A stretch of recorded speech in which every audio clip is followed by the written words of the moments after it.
Ko te kōkō uri, ko te kōkō tea, ki runga koia koia te toirangi, ko te kōkō hau, ki raro koia koia te toinuku. Koia koia ki arukutia ngā pau, ngā pakitara o te whare o te kōkōmuka, kia au, kia whena, kia mau, tūturu e whakamaua kia tīnā, tīnā, haumi e hui e tā iki e. Nō reire, e rere ana ngā mihi kia koutou e te iwi nui tonu, i runga i ngā kupua te takutaku, kia purutia hoki ngā tauwhirotanga ki runga ki o koutou kāinga, i ngā rohe puta puta noa i te motu. Kia tau ngā tauwhirotanga ki runga ki te kiingi Māori, kia tūheitia me tōna whare, ngā pani, ngā pauaru, ngā rawakore, ngā tīnane māu i tiana. E te kiingi tūheitia tēnei ka mihi ake kia koe, mō i whakaaro ake ki te ao hangarau hei hāpai ake i ngā tikanga whakanui ai tō rā koro nei hana i ngā rangi ka mahu e nei. Nō reira, e te kiingi ngā manakitanga nui kia koe, o tira kia koutou ko tō whare. Tangihia o tātou huhua mate, ko rutua e te ringa kahanui o Waitūā. Kua ngaro rā rātou ki Hawaiki nui, Hawaiki roa, Hawaiki whāma mau ki tahau pūranga o te kauheke kaumātū a he atu a he tangata. Oe no koutou e ngā mate haere o ki atu. Tātou e ngā kanohi ora o rātou mā, e turi tū nei, e pupuru nei i tō tātou reo, e pupuru nei i a tātou tikanga. Tēnā koutou, tēnā koutou, tēnā koutou katoa. Nau mai hoki mai ki te Kōkōmuka, ka ki te rā koutou kei te kāinga noa hau, i te wāhi i whakapāho tuatahitia ai te Kōkōmuka, ko hoki mai au i pōneke, ki taku pīki auahi ki te aomuti nei.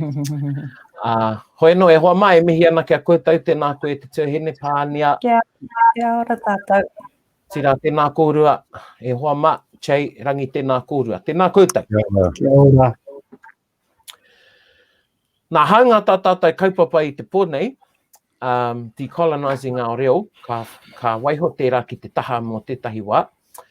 I tēnei wā, i tērā wiki, i te kōrero rā tātou mō ngā mahi a te kiingi ki te rā koronei hana.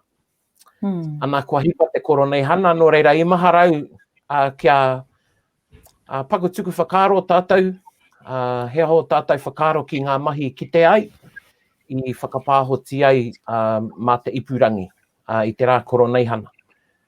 Ka tukua kia koe Chei mau e wāhi.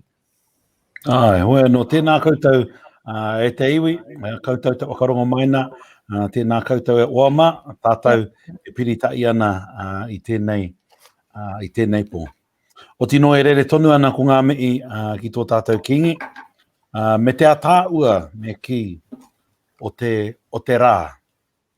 Ana koau te iuru atu ai kai kōrero ai waa mo te motu, me te mi aro o tēnei au uri me ki.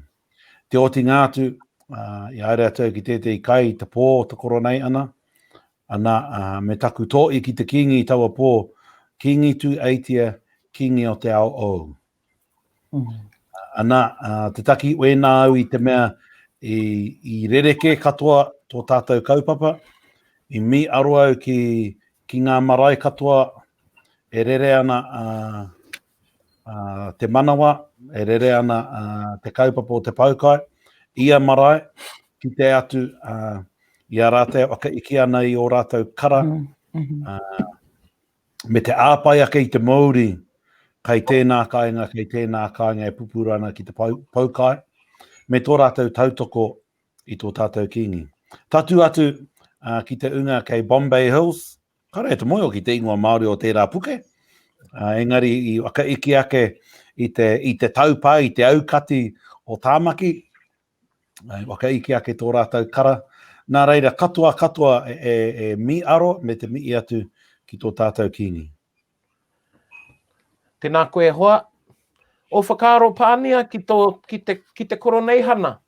Tēnā koe Paraone i tō karakia, e tautoko ana hoki i au mihi ki tō tātou kingi. Chei, ko koe i reira ko tātou i whai wāhi atu, maroto mai o kupu whakamihi te kingi. E hia anau ki te āpiti ngā mihi ki te motu, ki ngā kapa o te motu, ki ngā iwi o te motu i tautoko i te rā o tō tātou kingi o te kingitanga whānui. Nō reire tika ana kia mihia te tautoko mai te pūmau o te whakaaro ki tēnei kaupapa nā o tātou tūpuna i whakatū i te wā i a rātou. I rere te kara i pōhara i te ata o te koronei hana, nō reira i te mōhio ki tērā āhuatanga ka tau te Māori, ka tino harikoa te ngākau, e whakaaro nui tia ana tēnei kaupapa i runga i ngā marae kāinga o te motu. Kia ora tuahine.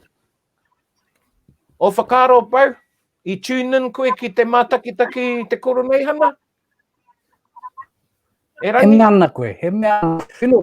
Tino pai ki au e hoa, pai ki au te noho ki te kāinga, noho hānane ana, te mātaki i ngā mahi katoa, i te nuinga o te wā, kai muri ki au e he ua te whakarongo ki e tahi kōrero e kore koe ki te i ngā mahi haka, engari tēnei tau nei, pai ki au te kaupapa. Tino rawe, au rātu ki au ngā mihi a te motu whānui, a ngā iwi o te motu ki te kingi me te kaupapa, i te mea he poto hāngai ki te kaupapa. Ahua 5 miniti pēr te roa o ngā mihi, engari tino hāngai, te kaunga o ngā mihi, noho au te whakarongo ki ngā whakaaro, te mātaki i te haka, nō reira e tino paira wātu ki au, rangatira ki au te whakaaro o te kingi, ki te whakairi i ngā mahi, ki te ipurangi, hei kai mā te motu whānui. Nō reira, ka re tonu ngā mihi i tā, o tira ki te hunga nā rātau te kaupapa i whakarite. Kia ora. Ko te me... Wā miniti. Ana. Taku mohio i oa taima pē etehi. Kari pērā rawa te oa taima, engari kari pērā rawa hoki te roa. Pai. I pai ki au, i te mahi kea hau i taua rā, e whakaaro ana, mehe mea hau i te koronei hana, e noho ana i te pai, e noho ana i te makariri, i aro hau ki ngā kaumātua i reira, me tō tātou kingi, me tōna whare, i pai ki au te whakakanohi tonu rātou i te tikanga Māori mā te noho ki tō tātou marae, ki tūranga waiwai. Ako i te pātai āhua rahi, āhua nui tērā poihau, i kite au i ngā kaumātua e noho tata ana kamaharau, āhua nui tērā poihau. Engari i te whakaaro ake, akoa nei pia he tauira tēnei, what if next year, you know, Rātana has to do something like that. I'm sure, you know, Rātana, te kāinga o Rātana, I'm sure they've been thinking of a plan B in case, you know, and I hate to use the word because ko ahua tōai, ko tōai nui tia te kōrero nei, we're in uncertain times, engari we are. Kare kore ko whakaaro te whānau o Rātana, ka pewhia te whakahaere i te hui, me he mea ka whakahaere tia, mati hiko tia te hui, mā te ipurangi. Nō reira, he nui ngā mahi ako i roto, and I was thinking back to te whātekau o te ariki nui tātairangi kāhu. Me taku mahara chei, I think i tukua mai e kuini iri hāpeti tētehi ata-ata. Ka whakātu mai ki aia i runga i te marae, and you know, that was back in 2005. 2000, yeah, and you know, it was like, whoa, back then. And I thought, look how far we've come. We're doing a hui completely online, mostly online.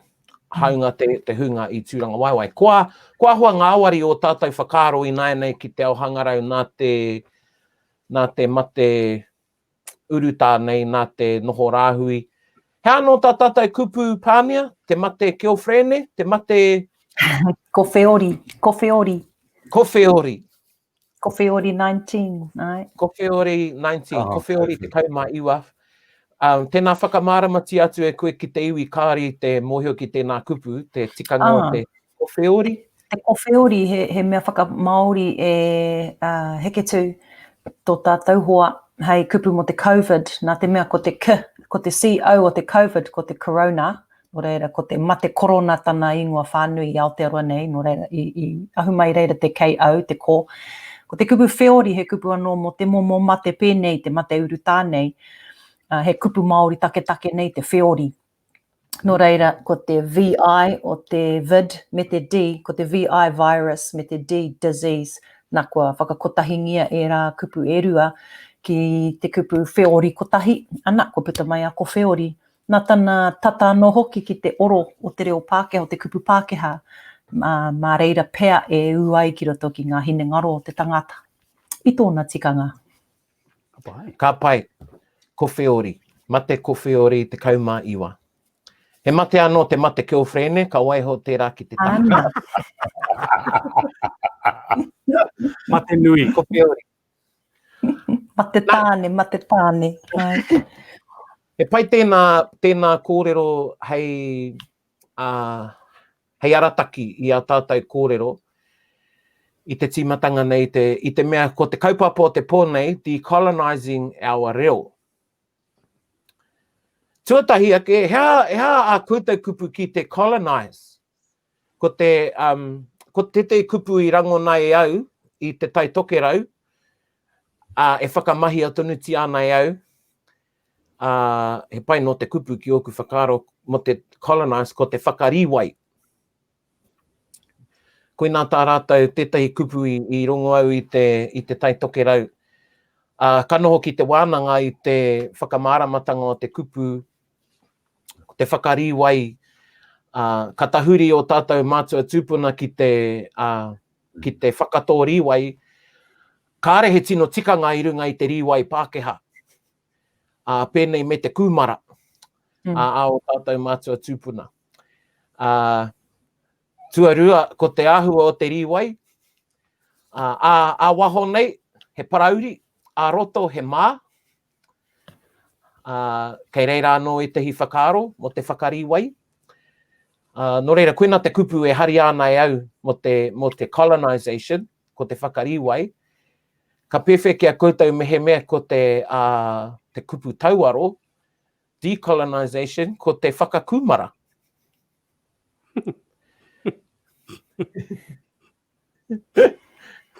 Ko te mate o te whakakumara, e hangai ana ki tērā whakatauki.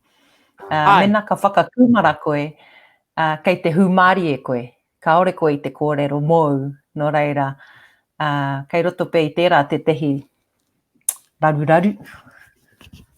Aua. Ai. Aua, he kupu anō pia tā koutou mo te Colonization. Ko tētai o ngā mea pai o te whakakumara, ko te kāo o te kumara. Koea te taima, ka kōrero te kumara mo tōna reka. Tērā mai kāo. Ai. Ana, ka kōrero te kumara mo tōna reka. Nā reira, kei te rongo au i te wairo o tō tauira.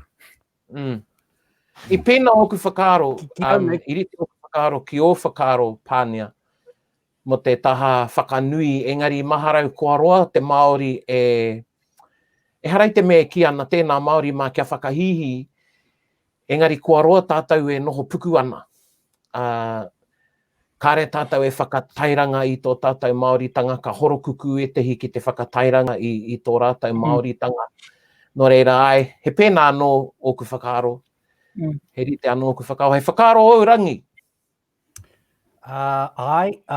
Ki au nei, ko te kupu ka whakamahi e au mo te colonization, ko te whakapākehā. I think when you just basically analyse what colonization has been from the colonizers, it's been an approach by them to assimilate us into becoming, and particularly with our colonizers, it has been about assimilating us into a British culture and to make us the brown Britons of the South Pacific. And that's exactly what it's been about. And so the policies, the suppression of language, of culture, is about making us, you know, they even thought, you know, I look forward to it when there's no more Māori, but an amazing island full of white people with a slight dash of Polynesian. It was about making us Britons. He whakapākehā ki au, he mena ka kōrero mo te decolonisation mō ki au kei te whakamāori tātou i a tātou anō. So it's just about, for me, it's about not taking that idea of whakapākehā, but those things being applied or placed upon us to make us, to shift our cultural understanding and our paradigms as to who we are and make us act, behave and think like someone else. E tāpiri atu. I don't think I'd ever use okariwai, even though I get the first explanation. I don't really like the second explanation because we are always criticising ourselves as being potatoes or bounty bars, and we've just got to focus in on encouraging us to be Māori. Yeah. Kare hau I whakamahi. Ato mate. Kōrero. Bounty bar. Kei te Bounty whakaro bar, bounty yeah. bar. Koua. Ai. Bounty Miti bar. miti mai o te colonization. Koe te he bounty bar, koe te he summer log. Oh, yes. Ngari reka te summer log.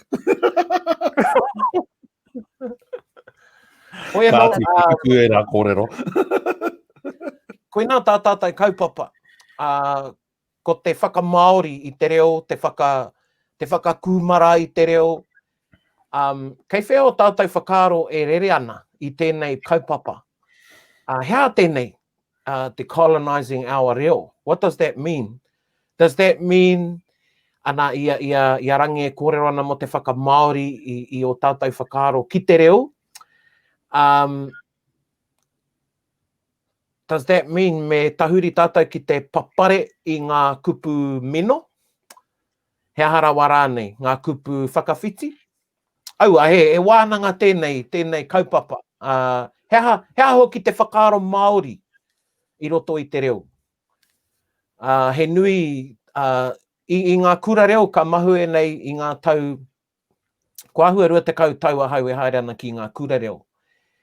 Ana e mahara nau ahua te kaumarima taupea ka mahu e nei, ka kahake te kōrero tia o te kōrero nei me Māori te whakaro. Ko etahi Māori e ngana ana, e kimi ana, me pewhia e Māori ake ai o ku whakaro. Hea ha te whakaro Māori. He rere ke pia ngā whakaro etahi ki te whakaro Māori. O tātou tonu. Nō reira, koe nā tātātou wānanga I tēnei pō e hoa mā, Decolonizing our reo, te whakamaori I tō tātou reo. Ka whiua kia koe chei, mau hei tīmata, mau e tehi whakaro e whakatakoto. Okay. Ko roa nei au e u ana ki te mane me te tūrei. Koa ka wero ia e te I. Ana, Rangi's been giving a lot of kōrero more recently, and I'll leave that to him to talk about because I support it. But what I never understood about Rātu and Rā Mere is why say this is a day for Mere, for Venus, when we already had our own kōrero. And why talk about tūmātauenga, Tuesday is the day for tūmātauenga when we already had our own kōrero, which is why I never liked and I never chose to prescribe to those days. And so much so that even when people talk to me now, they'll go, oh, hei te rā hina, and I'm going, oh, what's that day? Because I consciously blocked it out because I couldn't see the sense in trying to Maorify Greek, Roman and Nordic mythology, which has been a key component to kill our own creation stories. So I'll start there. Other than that, e te iwa ka kia tu, ko fenced off ngia tērā wāi. So, yeah, I'm a bit hypocritical, I suppose. Well, you know, tērā mahi au, ko fenced off ngia tērā wāhi, mahara nau te wā tuatai that I really took notice of that kōrero na ao tātou mā tērā momo kōrero a ngā kaumātua i te kōrero māua ko korohaki Pānia. And ka me te koraua ki au i te kōrero māua mo te whare ki Ngātira, and ka me mai kei, oi, open ngia tērā whare i te tarararara. And I thought, wow, I was in my 20s then when I heard him say that, and I thought that was just amazing that he pacified a kupu Pākehā. Engari, I Māori tonu te whakaaro o roto. Koe no, ngā rā o te wiki, ka huri ki a koe rangi o whakaaro, kua whakatiwherahia te kōrero nei e Che. Well, kia ora. I just wanted to start off by saying that all languages change and evolve. You know, no language stays stagnant. The language that we speak, both Reo Māori and Reo Pākehā, is not the language that our grandparents even spoke. Slightly different. And you go back even further into the generations, it is vastly different. And languages naturally evolve as society changes and we're exposed to new issues and events and the merging together of people, and you take on these other cultural ideas, and I don't mind kupumino. I'm fine with that, even the inclusion of English words into a Māori context, but that's the point, it's the Māori context. And I think that as long as those words or even phrases and ideas are, if they're brought into the language, the philosophies that underpin the language are still Māori. And for me, that's what Che was just talking about, that the philosophical underpinnings of the language remain Māori. Now, so, you know, kei te pai ki au, you know, just the other day I was with Poe and he used the word tāmapu. And for years I always thought that was a traditional Māori word until someone told me it was stand up. And, you know, it's a tāhua e tahi wā ki au te kupumino. However, the reason I have kind of not enjoyed the development of the new Māori names for the weeks, the days of the week, is because I think they change the philosophical underpinnings, or they changed the Māori philosophy of how we understand our period of times. And if I can say that when Pākehā arrived with Monday, Tuesday, Wednesday, and March, April, maybe Hune, Hurai, we just, you know, included those within our culture, but we kept those separate from our understanding of our traditional Māori time. And it was in the early 2000s that Te Tauta Whiri decided, well, I'll make them more Māori. And by making them more Māori, what they did is not only mess with a Māori understanding of our periods of time, but they also messed with some of our astronomy. And a good case in that is Tuesday, Rātu. So Tuesday is actually Roman in its origins, and it's to do with the god Mars, who is the Roman god of war. And so the Tauta Whiri thought, well, Tu's the Māori god of war, and because Mars doesn't have a Māori name, and it does, it has a couple actually, but not only have they got this Rātu, which is, you know, following on from a Western perspective, they also changed the name of the planet itself. So now a lot of people will call Mars Tu Matawenga. That's never been its traditional name, and it's completely changed the context of that star and that marker of time. And I just, while I was doing some research, Paraone, I wanted, hi au te pānui tēnei kōrero, no he muka tēnei kōrero, 2003. Now, all of the names to the Māori days that we've taken on, the new ones, Rāhina is Monday, Monday's Moon Day, hence it's Hina. Rātu is Mars, you know, is Tuesday. Rāapa, again, we gave Aparangi a name to Saturn, even though Saturn already had a name. So we've added then these, changed the context of our understandings of the name. And this is what Te Tauta Whiri wrote. I takea katotia mai, ngā ingoa aorangi Māori e whai ake nei i ngā ingoa atua Pākehā o tua whakarere.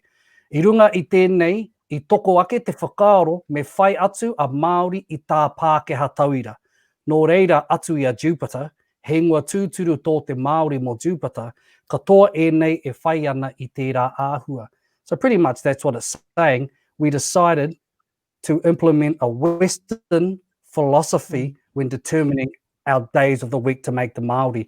And I actually think if we're going to follow a Western calendar, stay in mane, hune, akuhata, oketopa, and if we're going to stay in the Māori timekeeping system, it's lunar phase of lunar month. But the two should not mix together because they're completely two different philosophical systems and different understanding and measurements of time. And when we make them clash, koe te mate ki au, kua mutu kararuraru te Māoritanga o ngā kaupapa i a tātou e whakapākeha ana i ngā whakaaro Māori. Ai. Kia ora Rangi. E rawe nā kōrero. Tina Rawe paira nā wā. kōrero Rangi. Yeah, kua hoki au ki ngā kupu mane tūrei wenerei me hanuere pepuere i roto i ngā tautata nei, i roto i a mau ko heke tū mahi whakamāori. Ana, i tēnei whakamāoritanga i a Harry Potter, te pukapuka J.K. Rowling, tana pukapuka tuatahi, kua whakamāoritia e Leon tērā pukapuka. Ana, kei roto rā e tehi kōrero. Nā te mea ko te kaupapa o tērā pukapuka ko ngā kaupapa tūmatarau, ne? No waho mai tērā kaupapa, tuki ana tērā kaupapa ki ngā mātāpono o te ao Kreitiana. Nō reira, kei roto i tērā pukapuka e tehi whakapuakanga e hāngai ke ana ki te ao. Ki ngā tikanga tawhito o te hunga e ahua pēne nei o tātou tūpuna i whai ke, i kaupapa ke, i ahurea ke, i kupu ke mo e tehi o ngā āhuatanga. Ana, ko kei roto i te pukapuka ka whakamahia e heke tū te kupu hana rei mō rātapu. Ne? Kua kore i e whai i te kupu rātapu nā te mea i ahu mai te ahurea Kreitiana. Te rātapu, tērā, me te whakaaro anō ko e tehi o ngā whakapono ko rā horoike te rā e tapu ana ki a rātau, ko i rā te hāpati. Nō reira, ka taupatupatu i kona ko te whea te rā tapu o ngā rā e whiti o te wiki. Me he mea, he Māori tātou, e whakapono ana tātou, katoa ngā rā, katoa ngā pō, he tapu oroto. Nō reira, he hai wehe ai te tehi rā kotahi hei rā tapu mō tātou. Nā reira, e ngana ana hau ki te whakamaori anō i taku arero, kia puruatia anō te moko o taku arero, kia kore ai e hinga e riro rānei i tērā whakaaro no ahurea ke. Ko hana rei. I tū atu i tēnā, ko te mane, te tūrei, nā kua kore au e whai tērei nāinei, ko nā te mea he pū moko, he tū moko e nei kupu, he rite ki te ingoa o te tangata. Ko kore tātou e ki see you on the Monday, in the September, ne? Ana, i nāinei kua te tātou i mua i e nā kupu, e me ana māua, me hoki tātou ki te whakaaro Māori i roto i a tātou whakapuakanga. Hei a mane, hei a mahuru, hei a hanuere, hei a rānei, māu e whakaaro ake te araka takahia e koe, engari tangohia te i mua koe rāno, te tehi wero kia tātou e hikama. Tēnā koe. See you on the Monday. Whakawhanui hia au kia marama ki te hunga kāre mohi ana ki tēnā kōrero kia pūrua tia te moko? Ko whakamarama tia tērā kōrero? I maharau i a koe kōrero ana mo te Colonization, Decolonization rānei, i maharau ki ngā kōrero a Leone Pihama mo te āhua o tana māra, o tana whenua i tana kāinga. Kua kore i e titiro ki te Decolonization, engari ki te re-indigenization ke o tana whenua. Nā ka whakatōkia e ia e tehi rākau Māori ki waho i tana whare. Kia uru mai ai tērā Māori ki roto i tana kāinga. He pērā anō o tātou arero ki tōku nei whakaaro. He rite o tātou arero me o tātou hinengaro ki te whenua. Ana, kua roa au e wānanga ana ko te arero me te whakaaro, te hinengaro rānei, te whenua e kore taia e wai rānei te raupatu. Ana, ko te reo te tehi āhuatanga nui o tērā whakaaro, me ngā whakaaro ake ka huri i roto i o tātou hinengaro. E kore taia e rā te raupatu, ki te kore tātou e whakae kia riro e rā āhuatanga i te raupatu. Nō reira, pūruatia te moko, ka mawhi haere te moko i runga i te kanohi i whea rānei, me pūrua kia mangu ake, kia kākariki ake rānei te āhua o te rāmoko. Nō reira, he rite tērā ki te whakaurunga mai anō o te whakaaro Māori ki roto ki o tātou hinengaro, ki runga ki o tātou arero. Kia ora. Tēnā koe rawe tēnā kōrero, kia pūrua te moko, e pūrua te moko. Ara e hoa mā, koutou e mātakitaki ana i o koutou kāinga. Te tehi kōrero, hei tāpiritanga ki te kete, ka haria mai e koutou ki ngā whakapāhotanga o te Kōkōmuka. Nō reira e mihi ana. Nā, ka pai, e pai ene kōrero, e pai ene wānanga. Nō reira, e pai ana o tātou whakaaro ki ngā kupu mino, ki te kupu mino i roto i te reo. O e tehi...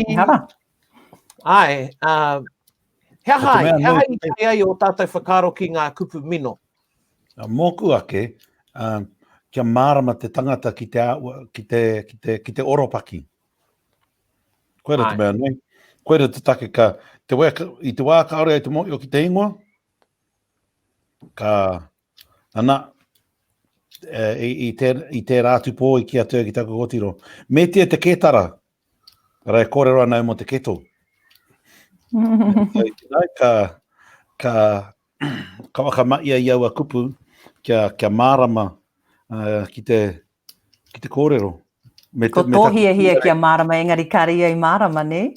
Ai. Koea te wero mōku. Ka waka maia au i ngā kupu, mo i o nei au engari. She uses all of these other words, which I just don't even understand. Turi. Koira ki au te pai o te kupu mino, engari ko te pūtake o taku whakai, kei te āhua o te whakawhitiwhiti kōrero, o tātou hia ki te whakawhitiwhiti kōrero. Me he mea e hia ana koe ki te whakawhitiwhiti kōrero ki te taiohi, me ako koe i ā rātou kupu. Me he mea hia ana koe ki te whakawhitiwhiti kōrero ki ngā kaumātua, me ako koe i ā rātou kupu. Koe nei ki au te hōhonutanga o te māramatanga e whai ana, e ngā taha erua. Me kaua te tehi taha e aukati i ngā kupu i ngā whakaaro o te tehi taha. E kore te reo e ora. Nā, ko te kupu mino ki au te huarahi e rere pai ai te reo. Mā reira e rere pai ai te reo. Nō reira kua roa, māua ko heke tū e whakaaro ana, me rua ke ngā rautaki. Te tehi mo te rere, te tehi mo te tika. Ko te marea me whai kia rere pai te reo. Kaua e aro nui ki ngā hapa, engari me rere Māori te reo. Ko te tehi hunga, ko te kaipāpāho, ko te kaiako, me ngā mātua e whāngai ana i te reo ki ngā tamariki, me tika te reo o te rāhunga.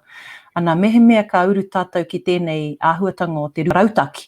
E kore pea te katoa o ngā kai kōrero Māori e whakamā i kei hapa. Kia ora tauhine. Kei te whai te ngā kupu mino i te philosophical underpinnings, bro? Rangi? Ki au nei, ko te whakamahinga o te kupu mino te mea nui. Ka rongo koe etahi e kōrero ana ka taka te kupu i te wāhi e tika ana i roto i te reo Māori, no reira kei te pai noi hoki au. I koirei mea atu au, tēnei mea te reo, ko te reo a ngā mokopuna, ao tātou mokopuna, ka rereke tērā reo i tēnei reo. Nō reira, ka uru mai etahi atu whakaaro, etahi atu kaupapa ki te reo o ngā mokopuna. Nō reira, kia kaurawa tātou e whakaaro, ka pēnei te reo haere ake nei. Pai ki au kia kou mai te kupu mino. Enari me pēnei hoki taku whakaaro i te mea, tēnei mea te reo. Language, particularly one of the reasons for me that English is so dominant is it doesn't have any hang-ups of consuming other languages and becoming part of this greater linguistic body. Now, it doesn't have this idea that, my koro and queer didn't talk like that. No, the English language just moves on continuously. It's like the Borg from Star Trek. It just assimilates everything that's in front of it. And I think that's one of the reasons that it's survived, and it will continue to survive and develop, because it has that certain outlook. One of the things that I'm heartened by, though, is kei te ahua pērā haere te reo Māori I roto I te ao Pākehā. You've seen how Pākehā are picking up and utilising, I hear it all the time, you know, rugby games. Oh, he's got lots of mana and kia kaha and taihoa, and kei te kite kei te uru te reo Māori ki te reo Pākehā. You know, maybe it's a way that, for me, it could be an opportunity for us through our own language to colonise the colonisers. Tērā whakaaro tērā. Kei a koe, Che? Whakawhānui ana whakaaro. I think one challenge is when I've been with the kids at school, is I'll ask them a question. Oh, have you done this? And if the answer is yes, and that's old news, they just go, kua. And I realised after a while that it's quite a common phrase in our schools where, oh yeah, I've done that, kua. And I'm going, that's not Māori. That's very English. And that's where the challenge is that the language becomes bastardized because they're thinking English and they're just using a Māori word. And whereas in our previous discussion was okay to use borrowed words, transliterations, when the context is still Māori. But the challenge again is that we're talking to our tamariki and they're using Māori language, but the context is English. So I think that's one challenge we have. And then it's around how we continue to evolve the language. Because the language has to evolve, otherwise they start to die when languages don't evolve. And fortunately, we are evolving, and the most important thing is context.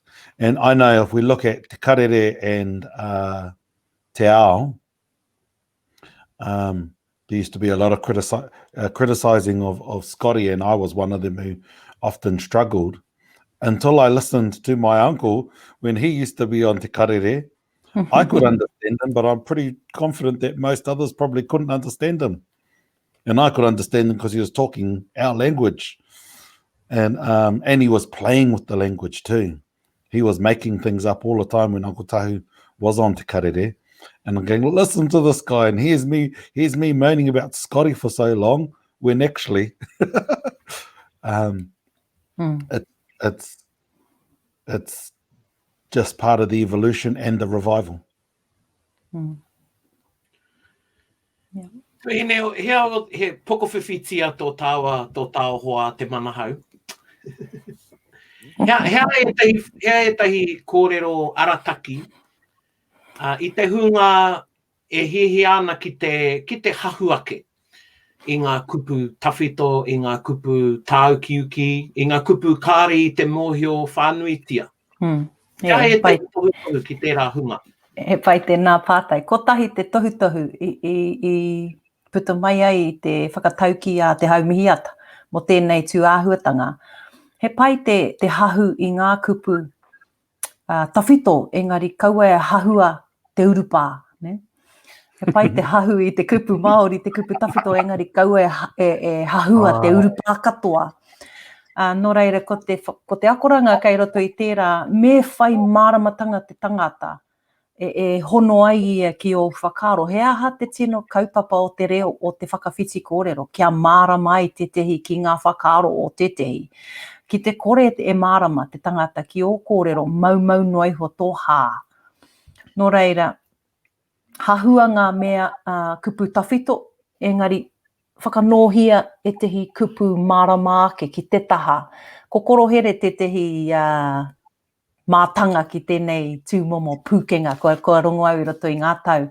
Ka kōrero ia mo ngā haumāwiwi, ana ko kore pēr te tangata mōhio, hea te tikanga o te haumāwiwi, kātahi e ka whakawhiti ki te hua, ne? Ngā haumāwiwi ara ngā hua, ne? Nā māreira e mōhio ai, e ako ai te tangata I o kōrero, ko te haumāwiwi he kupu anō mo te hua. Nā māreira e marama ai te tangata ki o whakaaro. Ana, e tiriki tērā nā te kaiako. E kōrero ana i ana kōrero. Kia marama ai te tangata ki ana kōrero. Kia ora. Nā, I puta i a koe chai tētahi o ngā mea e ngere ai koe, ko te kua. He ano etahi kua rangona e hoama. Moea ki tētai ko te kua, kua rongo i te He ua ki au ki te whakaaro ki etahi. Tēnā e no. E tū, e ahana. Ana tai anō tātou ka rongo i te mea a Jade, hea te kōrero a tana kōtiro, kua tio, kua tio te rorohiko. Yeah, rather than kua tū, eh? Yeah, the computer's frozen. Yeah. Kua tio. Nō reira, he rere ke tērā whakamahinga o te reo i ngā kupu mino. He rite ki te maroke, kua tino tangata whenua te maroke i roto i a tātou horopaki. Engari, kāre te kōrero e maroke, he pēnei te mihi mahana, ki te kore koe whakai ki te mihi mahana, he aha koe kōrero mo e kōrero ai i te kupu maroke, ne? Ko ēnei whakamahinga he kanikani. E kanikani e tākaro ana tātou ki te reo ki au, ko i rā tetehi tohu kua eke te tangata ki tetehi taumata. Mehe mea e wāte ana, e mārama ana ki ai, me pewhia te kanikani me te reo. E hoki ana ku whakaaro kia Timoti te hira, i tana kāpata kai, e whakamaroke ana i ana pireti, ka whakahoki atu ai ki te kāpata, ana ka hua, a kaori i tau te noho, o tetehi o ngā pireti ki runga ake, o tetehi ka mea mai te koraua rā ki au, Miss Papa, kua haurangi ngā pireti i a koe, ne? Ka whakara, ka mea mai, kua haurangi ngā pireti i a koe, ka mse, eki ka whakamai koe te haurangi ki tēnei horopaki, ka mea mai nau mai ki taku reo Māori, ne? Nō reira, he taumata anō tērā ka ekea e tātou a tōna wāpea, e tai ai e tātou te rā weke e tehi kupu e mārama tonu ai, ki te hunga e whakarongo ana ki e rā kōrero. Kia ora. O whakaaro, Rangi, hea o whakaaro ki ngā kupu tawhito. Ngā kupu o tāu ki uki e maharana e tehi ki te whakaora. Te mea kāre kore ka kite e nui ngā kupu tawhito e kite ana i roto i o maha ki ngā whetu. Aue, kua tio a Rangi. Au.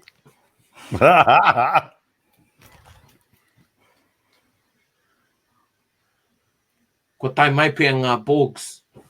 Hea no tō pātai, tingane? Hea no tō pātai? Ngā o whakaaro Rangi ki ngā kupu tāu ki uki. E whakaora tia haere tia nei, e tehi. Ana kua tohu kua whuatu a Pānia etahi kupu arataki, e te hunga e hihi ana ki te whakamahi i e rā kupu. He whakaaro anō ki tērā hunga? E pai ki au te hunga hihia ki te hahu ake anō i etahi kupu tahito. Kua au hoki tētahi i roto i taku kaupapa.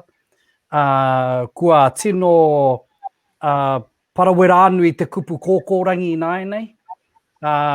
I mua ko te tātai arorangi te kupu i whakamahia, te nuinga, te kōrero i whakamahia, engari ko te kōkōrangi mo astronomy. Me etahi atu, he kupu tahito tērā, engari kua roa e ngaro ana i te nuinga. Ko te mea nui kei te mārama, te hunga whakarongo ki a koe. Ira te mea nui kei te mārama, pai ki au te tauira i kōrero hia e Pānia mō korohere. Ka puta, anei tēnei mea, te kaupea nā kupu mo te āhuatanga ko tahi noiho, engari, kai roto i tērā āhuatanga, ka mōhio te tangata ki te wairo o etahi kupu me o etahi kōrero. Pai ki au te hunga whakamahi ngā kupu tawhito, pai hoki ki au te hunga hanga i ngā kupu hou. Pai tērā āhuatanga ki au. Kei pōhehea tātou kia whaiti noiho te tiro o te reo, haere ake nei kaua e kuhu mai e tahi kupu hou, kaua tātou e hoki atu ki e tahi kupu tahito, just stay in where we are now, and that's as much as the reo Māori needs to be. Te pērā o tātou whakaoro, ka mate tō tātou reo. Tika, whakaia nei, tērā. Nā, takoto i a koe tētai whakaaro, hangai ana ki tā tātai kaupapa, engari te waihanga kupu. Kei awai te mana ki te waihanga kupu Māori. Kei a tātai tonu. Me Māori rawa ngā whakaaro o te tangata, e tae ai e ia tētahi kupu Māori te waihanga. Me whai reo Māori ia, e pai ai tana whakatakoto kupu, a waihanga kupu Māori. Hea o tātai whakaaro.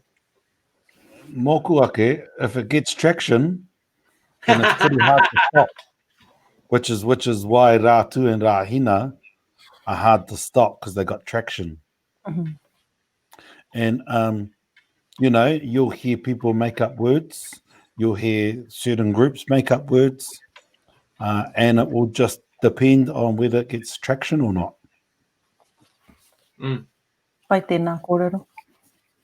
Traction. Ki te hoki ngā whakaaro ki te Rāhina Rātu, nā te kāwanatanga i whai traction ai e rā kupu.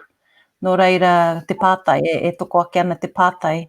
Mehe mea i pērā te āhua o e rā kupu i te taurewhiri, ko rātau te hunga e tika ana kia tiakina ngā kupu hou i ki oku nei whakaaro. Kaore anō pea te tehi rōpū kia ara ake, ka riro mā rātau tēnei kaupapa, te pirihi mana i te reo, te tiaki i ngā titonga hou. I timata ia te haumihi atu mai, muri a timoti mai te taurewhiri, ngari ko ahua me meha haere tērā mahi. O reira, he māha ngā kupu rereke e titongi ana e te tangata. Ko te whakaaro ki te pārāwera nui tā rangi kupu, ki te pai ki te tangata, tērā kupu ka whakamahi ai rātau. Ka pai. Nō reira, ko te kupu, nā kua rongo pētehi o koutou, te nui ngā rāna i tētai kupu hou, pārāwe rā nui. He kupu hou, mohe koe ki tēnā kupu chei? Kāore. Te pārāwe rā nui, te whānui. Okay, horapa. Ai, horapa. Okay. Nō reira, me ka horapa te kupu, ka mana te kupu. Pārā. Oia. Nai, i kitea tērā, pewhia o tātai whakaaro ki ngā hybrids. Nā, i enei marama nei o te rāhui, ka mahu e nei, ka puta te kupu mo te Zoom, ko te hui topa. Ka ki anō e te he hui rangi Pānia? Hui ata. Ka ki e tai he hui ata, ka ki e tai he hui topa. Ina mata kua ki te ao Māori, Zui.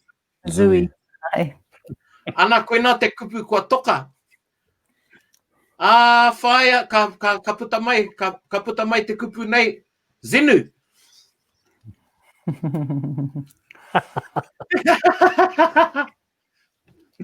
Pewhia o whakaaro ki ngā hybrids rangi. Hey, and i mui tō kōrero, e te ao ka maharau ki tētai wā i ko te he tangihanga tēnei te Pākira. Ko te hoa tēnei o te wharehuia, koniwa. Nā ko Rangi Matamua tētahi o ngā ringawera i te marae, ko tūhoi i te āwhina i muri. Ka pātai ki a Rangi, bro, what's for tea? Nā ka mea Rangi ki ai, tiu e hoa, tiu. Amare, must be some traditional food from Te Urewera, from Ruatahuna, tiu. And I was looking forward to this kai, te tiu.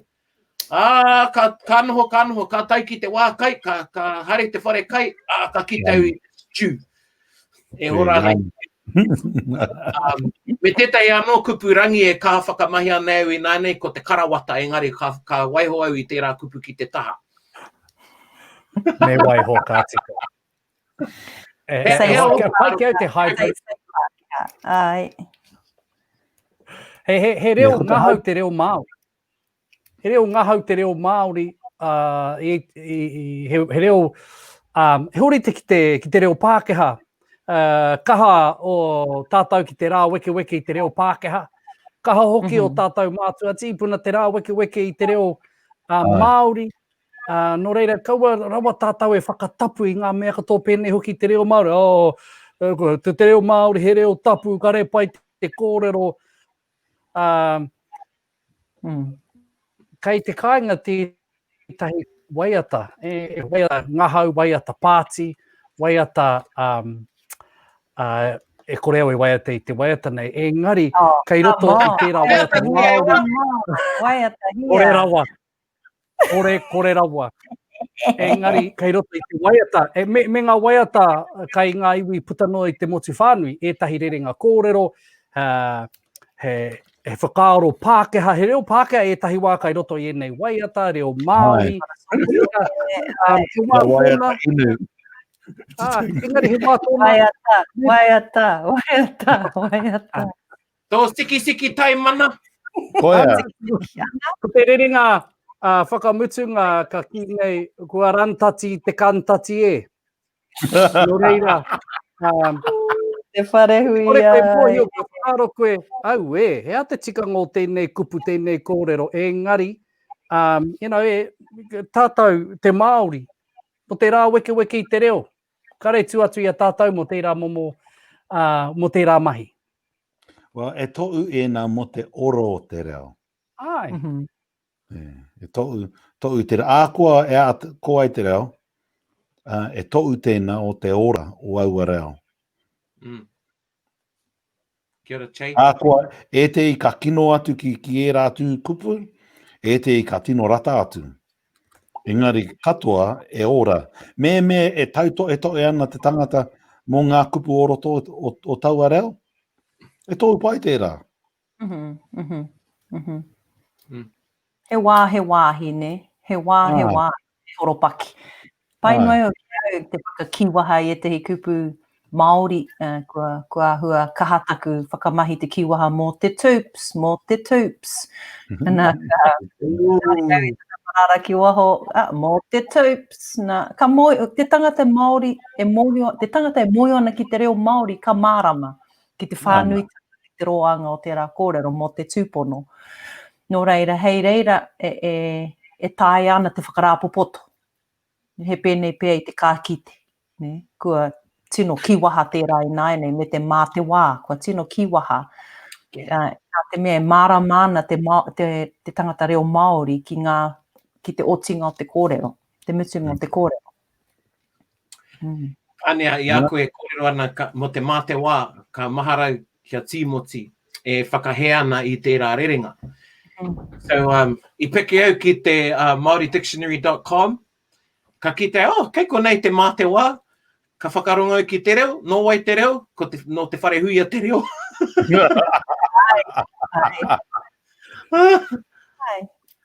Ai. Kia whakatika au I taku kōrero e te iwi, whakapāmai taku hoa, taku tuakana Leon, ka mea I hei au katika, I ki au te Pākira, engari I te papai o uru ke a niwa e takuto ana. Ai, te kapua. Ai. I reira I rangona tuatahiti ai au te tutu. Tutu I te tēpu e rite ki he rereke I te tutu trainer. Trainer tutu. You know, ko tētei kupu, ka tino raruraru au te wakaua o te kupu mārai kura, me te watu kura. Because we use it, people are using it so much just for anyone. Kōrero mai. Kōrero mai e wa. You know, if you're called a mārai kura, then you're somebody who has been given due recognition at a very high status because of the work you've done. And same with the patukura. But it's also got spiritual, for me, it's got spiritual connotations when you're called a mārai kura and a patukura. And I don't know, it might be just because I'm precious because it's my family name too. So just I'm happy to be corrected. But you know, I hear people go, e te mārai kura tēnā koe, e te mārai kura tēnā koe. And that person has done a lot of amazing work, but hasn't got a hint of wairua connected to it. And for me, it's got to have that connection to te ao wairua as well when you're going to address somebody like that. Different to kahurangi, and I think what they're meaning is kahurangi, but because it's the latest word out, they're using māorekura a lot. He rite tērā ki te tumu whakarai. Ai. Ka wanatanga e tumu whakarai ana. E te korero mau ko heke tū mō tēnei mui, tēnei pō. Ko te tumu whakarai, ko te ahorangi, ko ngā taumata o te tohungatanga o te ao Māori, o te whare wānanga tawhito, kei te whakamahia whānuitia i ngā whare wānanga Pākehā, i ngā tarikāwanatanga Pākehā. Ka pātai ahau, e mōhio ana rānei rātou ki te hōhonutanga o enei kupu e whakamahi ana e rātou. Kaore rānei, taku whakapai, kaore. Kaore. Mai he tauira e hoa, Che? Hea te māreikura kia tētahi wahine, tētahi tangata ki o whakaaro. So a māreikura for me is a woman who has been immersed in tribal leadership at a whare wānanga level, not whare wānanga university, but is both a ruahine and has other connections to almost a matakite. Wow. Taumata, taitei tonu tērā. Yeah, and because we you think about where māreikura and whatukura sit in cosmology, that's why I go there. Kia ora. And because it's our family name, you know, mum's a māreikura, that's how it was always explained to us as well. I could be wrong, so that's why I'm open to being corrected. I tete o ngā titonga tīmoti ka kōrero, o Parehuia, ka kōrero mōhirini, kei taku atua. E taku atua. Nā, koinei te tauira e kōrero nei au, mo te hunga e māra māna ki te rā weke weke i te reo, ki te ruku i te re tōtanga e ngari, ka whakamahia e nei tūmomo ingoa, hei whakapua ki te whakaaro Māori, te hōhonua te whakaaro Māori ki te tangata. He atua tātou, i heke tātou i o tātou atua, nō reira he wāhanga atua kei roto i a tātou. Ka rau te kite i te he o te whakamahi, te māreikura me te whatukura mō te hunga, e eke ana i roto i au whakaaro ki ngā taumata o ngā atua. Yeah, and that's where context is essential. Like as soon as you said the example around taku atua, that makes sense for me because of the type of person he was. But tu wharehuia, ne? Ma wharehuia rawa tērā kōrero, ka kite koe i te hōhono o te whakaaro, ne? Tana kōrero pērā mōhirini. Ai. Nō reira, he kupu whakatūpato e nei. I te hunga e ngana ana ki te whakanui i tētahi, mā tētahi kupu Māori nei. Engari i tana, i te aronga ki te whakanui i tērā tangata, e tiki noa ana i tētahi kupu teitei pea, teitei rawa mō tērā tangata. Engari roto i ngā whakaaro o te kai whakamahi, he kupu rangatira tēnei. Ati ka whakamahi au tēnei kupu. Me te kite ake haunga te tangata, me ngā tūranga o te tangata, tērā anō e tehi kaupapa, kua tīkina e tātou tētahi kupu Māori, teitei rawa, mana rawa pea, mō tērā kaupapa. Akua nei, me hoki mai ki te whenua, ka kimihi ai tētahi kupu e tika ana, i te whenua tonu, kaua i ngā rangi tūhaha. Ko te pai ngāti tēnā. Whakaaro whakamutunga e hoa mā, i mua o te whakakupinga o ngā kōrero. Whakaaro whakamutunga o Rangi. Me mane tūrei wenarei, kaua rāhina rātū rā apa irakati. Hanarei, hanarei, hanarei, hanarei. Hanarei. Me u ki te whakaaro Māori, ki au nei. Mina hihi koe kia mohio kaihia koe I roto I tō wātaka, maramataka, Pākehā, me noho ki hune, hurai, pēpuere, hānuere, ākuhata, te tua whitu o paraire, ākuhata, tata.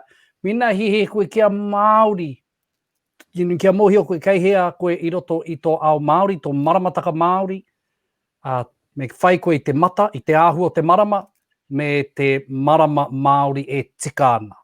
No reira, kua hoha ahau ki te rua te kaumārua o Pautū Te Rangi. There's no such thing.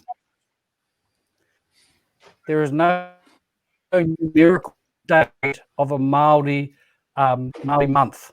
Māori month, and Māori month, pipiri is not June. Pipiri is sometimes mostly June, quite often July, depending upon the cycle of the lunar phases for that year.